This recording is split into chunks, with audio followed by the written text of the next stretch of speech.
ओम नमो भगवते वासुदेवाय.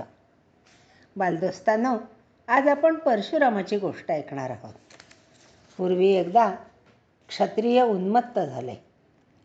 त्यांनी गोरगरिबांना छळण्यास सुरुवात केली.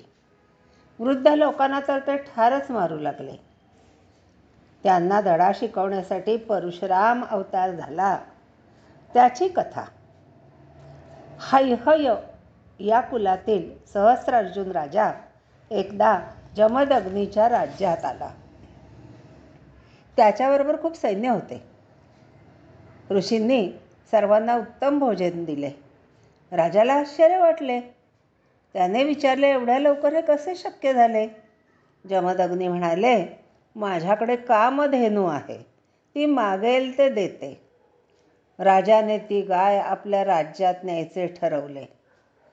गाय त्याच्याबरोबर जाईना, तर तिला ओढत मारत सेवक नेऊ लागले. त्यावेळी परशुराम घरात नव्हते. घरी आल्यावर त्याला कामधेनू नेल्याचे समजले. त्याने राजावर हल्ला केला. त्याच्या सैन्याचा पराभव केला. कामधेनू परत मिळवली. जमदग्नी ऋषींना राजाला ठार केल्याने दुःख झाले. त्यांनी परशुरामाला तीर्थयात्रेला पाठवले.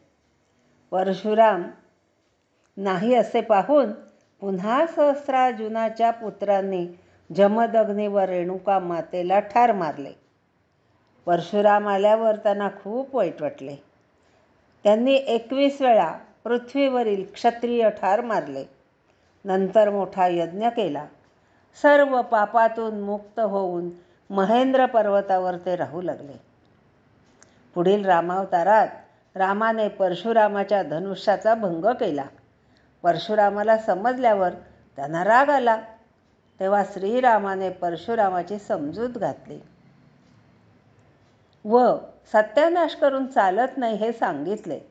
परशुरामांनी श्रीरामाची क्षमा मागितली. अशी आहे ही परशुरामाची कथा.